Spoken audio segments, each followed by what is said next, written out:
ایک تفریق پائی جاتی ہے اس کو انہوں نے ایکسپوز کیا، اپنے کھڑے ہوئے ارد گرد لوگوں کو ایکسپوز کیا، میڈیا کو ایکسپوز کیا جو ان کے کہنے پر چلتے ہیں. یعنی لندن کے اندر نواز شریف صاحب کے ارد گرد کچھ لوگ موجود رہتے ہیں جنہیں سوالات پہلے بتائے جاتے ہیں، باہر نکل کر وہ سوالات کرتے ہیں اور پھر نواز شریف صاحب جواب دیتے ہیں. آج بھی یہی کچھ ہوا اور قیوم صدیقی صاحب وہاں پر موجود تھے اور مریم اورنگزیب کی طرف سے اشارہ کیا جاتا ہے، جی قیوم صدیقی صاحب. تو قیوم صدیقی صاحب سوال کیا کرتے ہیں کہ کیا مریم آپ آرمی چیف کو خط لکھیں گی کہ آپ کا ایک آفیسر جمہوریت کو مینیپولیٹ کر رہا ہے اور سازش کرتا ہے تو کیا اس کے خلاف کارروائی کی جائے گی؟ صرف اشارہ ملنے کی دیر تھی، بالکل اسی طرح جس طرح لندن میں ہوتا ہے، اشارہ ملنے کی دیر ہوتی ہے اور پھر مشین چلنا شروع ہو جاتی ہے ایک رٹے رٹائے اسکرپٹ کی، اور ایک اسکرپٹڈ بیان سامنے آتا ہے. مریم نواز پاکستان کے اداروں کو ملائن کرتی ہیں، مریم نواز کہتی ہیں کہ یہ پاکستان کے لیے خطرے سے کم نہیں ہوگا. یعنی کیوں ملنے کی دیر تھی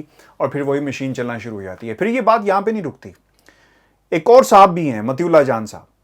مطیع اللہ جان نے سوال کیا، یعنی یہ دوسرا سوال تھا، اور وہ یہ کہتے ہیں کہ نئے آرمی چیف کے لیے نام بھی لیا جا رہا ہے، اب پھر کیوں ملنے کی دیر تھی؟ اور پھر انہوں نے یعنی مریم نے یہاں پہ اکتفا نہیں کیا اور وہ اسکرپٹ جو پہلے سے تیار تھا وہ یہ کہتی ہیں کہ یہی ہماری پٹیشن ہے. اگر پاکستان کے ایک ایسے شخص کو آرمی چیف بنا دیا گیا تو یہ پاکستان کے ساتھ زیادتی ہوگی اور ایسے شخص کو کسی صورت بھی آرمی چیف نہیں بننا چاہیے. اب سوال یہ پیدا ہوتا ہے کہ مریم ایسا بیانیہ کیوں بنا رہی ہیں اور ایسے صحافیوں کو کیوں ایکٹیویٹ کیا جاتا ہے، اور وہ کیوں؟ یاد رکھیے گا مطیع اللہ جان کی کیا شہرت ہے اور ان کی آرمی سے کیوں نہیں بنتی، اور وہ پاکستان کے اداروں کو ہمیشہ ملائن کرتے آئے ہیں اور کرتے رہیں گے.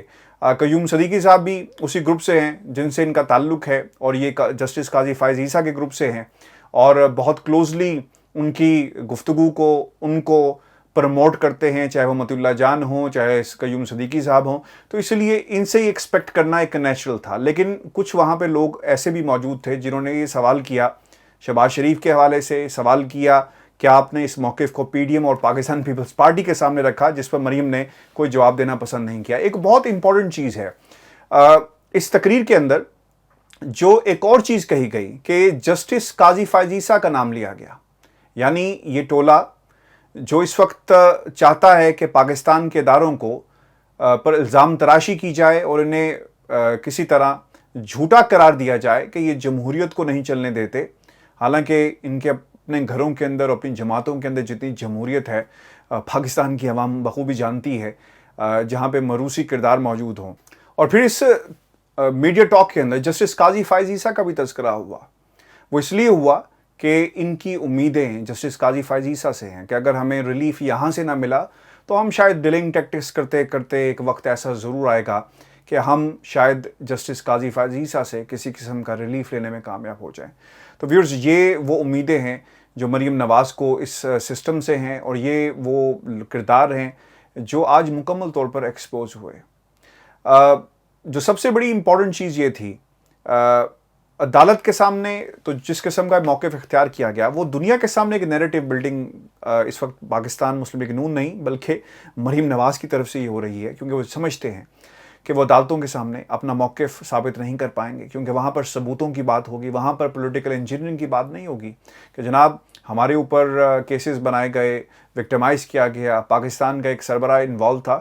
چونکہ آپ کو ثبوت دینے پڑیں گے، چونکہ یہ صرف ریٹرکس کی حد تک بات نہیں ہو سکتی کہ آپ کھڑے ہوئے اور آپ نے لفاظی کر کے آپ نکل گئے اور الزام تراشی کر کے نکل گئے. جس طرح پناما کا ذکر کیا مریم نواز نے کہ جب پناما پیپرز آئے تو کہاں ہے جے آئی ٹی، کہاں ہے نیب، کیوں حرکت میں نہیں آیا؟ اس وقت بات تھی وزیر اعظم کی، اس وقت بات ہے پنڈورا پیپرز کے اندر منسٹرز کی، اور ان کے خلاف کارروائی ہوگی. اور بڑی کوشش کی اس ٹولے نے کہ کسی طرح عمران خان کا نام بھی جو ہے اس میں لایا جائے، لیکن نام نہیں آ سکا. یاد رکھیے گا، جتنا مرضی یہ بیانیہ بنا لیں، انہیں ثابت کرنا ہوگا عدالت کے اندر کہ ان کے پاس منی ٹریل موجود ہے، اور اگر یہ نہیں کر پائے تو یقیناً ان کے لیے مشکل ہو جائے گا. مریم نواز نے ویورز آج ایک اور امپورٹنٹ جو پہلو ہے اس گفتگو کا، انہوں نے کہا کہ پاکستان کی سب سے بڑی سیاسی جماعت کے سربراہ میرے والد ہیں. پہلے تو یہ بتائیں کہ پاکستان مسلم لیگ نون کی اس وقت سندھ میں کیا پوزیشن ہے, پاکستان مسلم لیگ نون کی کے پی میں کیا پوزیشن ہے, پاکستان مسلم لیگ نون کی گلگت بلتستان میں کیا پوزیشن ہے, پاکستان مسلم لیگ نون کی آزاد کشمیر میں کیا پوزیشن ہے, پاکستان مسلم لیگ نون کی پنجاب میں کیا صورتحال ہے. تو آپ کو پتہ چل جائے گا کہ پاکستان مسلم لیگ نون کتنی بڑی سیاسی جماعت ہے.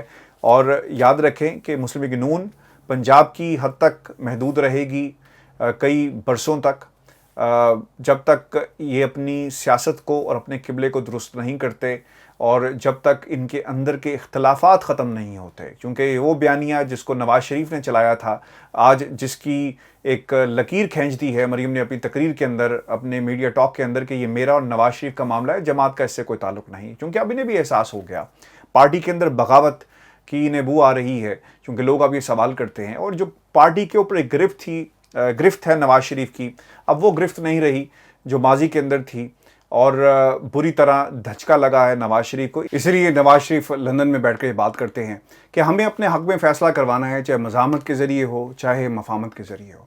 ویورز, میرے ساتھ پاکستان سے اظہر صدیق صاحب بھی موجود ہیں اور اس کے جو قانونی پہلو ہیں ہم اس پہ بات کریں گے.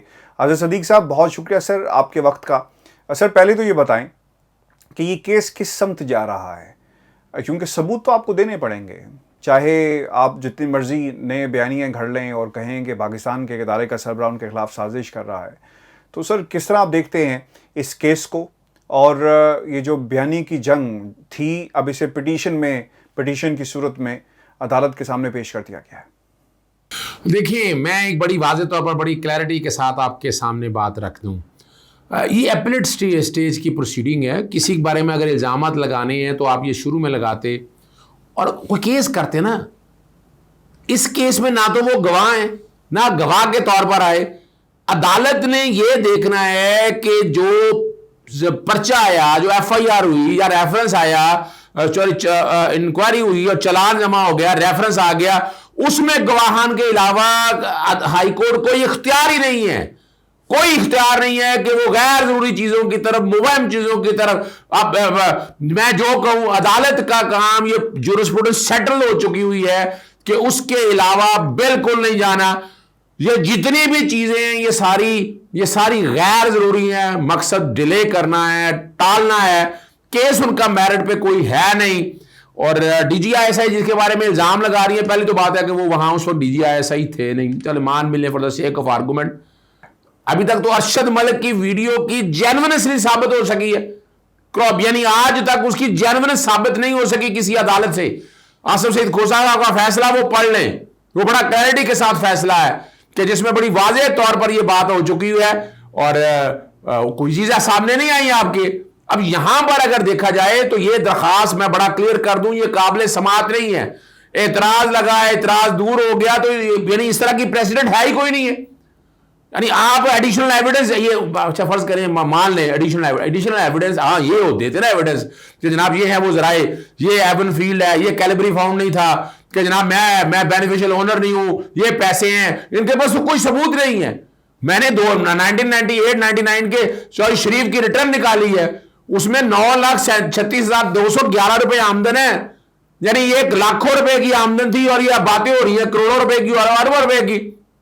کوئی یعنی قانون شہادت کو دیکھ لیں, پریسیڈنٹ دیکھ لیں, یہ کوئی نہیں ہے. یہ صرف ٹریک سے اتارنے کی باتیں ہیں اور اس کے پیچھے یقیناً وہ سازش ہے, انڈین سازش. کوئی اس کو قانونی لے یا نہ لے, لیکن یہ بات بڑی واضح ہے. جب آدمی کا کیس میرٹ پہ نہ ہو تو اس طرح کی باتیں کی جاتی ہیں, لٹکایا جاتا ہے. اس کی قانون اور آئین میں بالکل گنجائش نہیں ہے. کسی اور بندے کو بلایا نہیں جا سکتا. آپ کو اسی کیس کے اندر رہنا ہے, جو شہادتیں ہیں اس میں ثابت کرنا ہے کہ یہ شہادت غلط ہے. آپ یعنی ایویڈنس کوئی دی. اور یاد رکھیے گا ایک بات میں آپ کو واضح اور میں بتاتا چلوں کلیئر, کہ جتنا عرصہ یہ پروسیڈنگ چلی ہے ہوتی نا کوئی نئی چیز. شوکت صدیقی کے بارے میں, شوکت صدیقی تو ہینڈ ان گلوز ہیں ان لوگوں کے ساتھ جو صحافی چند رکھے ہوئے انہوں نے جن سے سوال پوچھتی ہیں وہ نہیں کہ وہی لوگ ہیں سارے. یہ چند شیریں ہیں, 400-500 1000 1,500 لوگ ہیں. یہ سارا کوئی فرق نہیں پڑتا. یہ درخواست قابل اخراج ہے. اسلام آباد ہائی کورٹ کو میرٹ کے اوپر انہیں کہیں میرٹ پہ آئیں, میرٹ پہ بتائیں ججمنٹ میں کیا فلاز ہیں, کیا غلطی ہیں, اس پہ پھر فیصلہ کریں. صدیق صاحب, اسی ایک درخواست میں جو موقف اختیار کیا گیا ہے, کیونکہ ماضی کے اندر ریلیف ملا تھا, پاکستان پیپلز پارٹی کی انہوں نے اگزامپل دی ہے, تو کس ریلیف کی بات کر رہے ہیں؟ کیونکہ ماضی میں جو ویڈیو ٹیپس آئی تھی انہوں نے پھر ایک دفعہ خلیج بنانے کی اور پیدا کرنے کی کوشش کی ہے, جہاں تک ان کے چچا جان کا تعلق ہے, شہباز شریف کا تعلق ہے. تو خلیج تو سر یہ بنا رہی ہیں, پیدا کر رہی ہیں. عرفان ہاشمی صاحب, میں مسکراؤں نہ, میں ہنسوں نہ, میں روؤں نہ, میں یہ تو ڈوب مرنے کا مقام ہے ان لوگوں کے لیے. انہوں نے پاکستانی عدالتوں اور نظام کا ستیہ ناش کر دیا ہے, جنہوں نے تباہی کرنے کی کوشش کر رہے ہیں یہ لوگ. یعنی شہباز شریف کے اس کیس کی بات کر رہے ہیں, وہ کیس تو تھا ہی کوئی کیس نہیں, ایویڈنس ہی کوئی نہیں تھی اس کے اندر. اس پہ بنیادی طور پر پریشر ڈال کے سزا دلوانے کی کوشش کی گئی, اور ان ججز کا حال نہیں دیکھا آپ نے. کہاں گیا ملک قیوم, کہاں گیا نجم الحسن کاظمی صاحب, کہاں گئے؟ یہ ریکارڈ کی چیزیں ہیں. یعنی اس کو اس سے ملا, یعنی یہاں یہ اصل میں یہ ملانے کی جتنی مرضی کوشش کر لیں, اپنی مرضی کے صحافی بلا کر سوال لینے کی کوشش کر لیں. چلے میں تاریخی اوراق پلٹ رہا ہوں آپ کے سامنے. 2017 میں اپریل میں غالباً پہلا فیصلہ آیا, 126 دن یہ سماعت چلی, کوئی ایویڈنس نہیں, کوئی تفصیلات نہیں, کوئی پراپرٹی کی ڈیٹیل نہیں. قطری خط آیا, آپ کو پتہ, یاد ہے نا آپ کو قطری خط؟ آپ کو یاد ہے وہ کھوتے گاڑیوں پہ, خچروں پہ یہ مشینیں گئی تھیں دبئی سے. کوئی ڈیکلریشن نہیں ہے, کوئی ڈکلیئر نہیں ہے, کسی طرح کی کوئی ریکارڈ نہیں ہے ان لوگوں کے پاس. پھر جے آئی ڈی بنی, سنیے گا مزیدار بات, جے آئی ڈی بنی. جے آئی ڈی میں غالباً میرا خیال ہے 2 مہینے یا جتنا بھی ٹائم ہے, ایسا بڑی سماعتیں چلی ہیں, آپ کو یاد ہو. وہاں تصویریں لیک کرتے رہے, شہادت وہاں بھی کوئی نہیں دی, موقع پورا تھا. ایسا انصاف ہر ایک کو ملے نا, مزہ آ جائے نا. ان کو تو عدالتیں بھی خاص ریلیف دیتی رہی ہیں, یہ ریلیف نہیں تو اور کیا ہے کہ جے آئی ڈی کے پاس بھی اتنا وقت, بڑا موقع دیا جے آئی ڈی نے. جے آئی ڈی کا پھر سپریم کورٹ کے پاس آیا. آپ کمال حیران ہو گئے, 6 دن پھر سماعتیں ہوتی رہیں, پوچھتے رہے, لائیں ثبوت لے کر آئیں, کوئی ثبوت نہیں, کوئی ثبوت نہیں لے کر آئے. اور پھر ڈسکوالیفیکیشن, اچھا وہ ڈسکوالیفیکیشن مس ڈیکلریشن ہے آرٹیکل 62 کے تحت, بڑی کلیئرٹی کے ساتھ. اور آپ یاد رکھیں, یہ کوئی تاریخی باتیں آپ کے سامنے. پھر ہمارا چلا گیا پھر نیب کے پاس. نیب نے انکوائری انویسٹیگیشن کی, بلاتی رہی نیب, نہیں آتا, تفصیل نہیں ہے, باہر آ کر وہ اپنا وہ پولیس والے لڑکی سلوٹ مارتے رہے, لیکن کوئی انکوائری اور انویسٹیگیشن وہاں بھی کوئی چیز نہیں دی ہے. یہ تیسرا موقع. پھر چوتھا موقع ہے جب ٹرائل شروع ہوا. ٹرائل میں کہاں شاہتے لے کے ہیں, حسن حسین کو بھگا دیا, بھگوڑا کر دیا, اسحاق ڈار کو بھگا دیا. آپ لوگوں کے سامنے ہیں یہ ساری تفصیلات. ایسا مجھے بتا دیں اس طرح کا خاص انصاف ملا ان لوگوں, ان کو تو بڑا چہیتا انصاف ملا ان لوگوں کو. نیب کورٹ میں بھی کوئی نہیں دی انہوں نے, ٹائم بڑھاتے رہے اس ٹرائل کے کنکلوڈ کرنے کے لیے. اتنا موقع دیا اپنا جی, آپ نے وہ مانیٹرنگ جج بٹھا دیے. کیا مانیٹرنگ جج نے کیا ایسا کام کر لیا جی, ذرا ہمیں بھی سمجھا دیں, ذرا ہمیں بتائیں نا, چیلنج دیتا ہوں نا, بتائیں نا کیا کیا کیا ایسا کام کیا. اتنا زبردست انصاف ان لوگوں کو. پھر یہی نہ چھوڑ دیں آپ, ٹرائل میں سزا ہو گئی, بیلیں دے دیں, عورت ہونے کا فائدہ دیا گیا. سپریم کورٹ کی فیصلے میں لکھا بیل کینسل, لکھا ہوا کہ انہوں نے ایویڈنس مان لی ہے. سپریم کورٹ کا فیصلہ ہے کہ انہوں نے مان لیا کہ اونرشپ ہے. آصف سعید کھوسا صاحب تھے جب, اس وقت کی باتیں بتا رہا ہوں میں آپ کو. جیسے ثاقب نثار ہیڈ کرتے تھے, 5 ممبر بینچ تھا, وہ بھی چیزیں آپ لوگوں کے سامنے ہیں.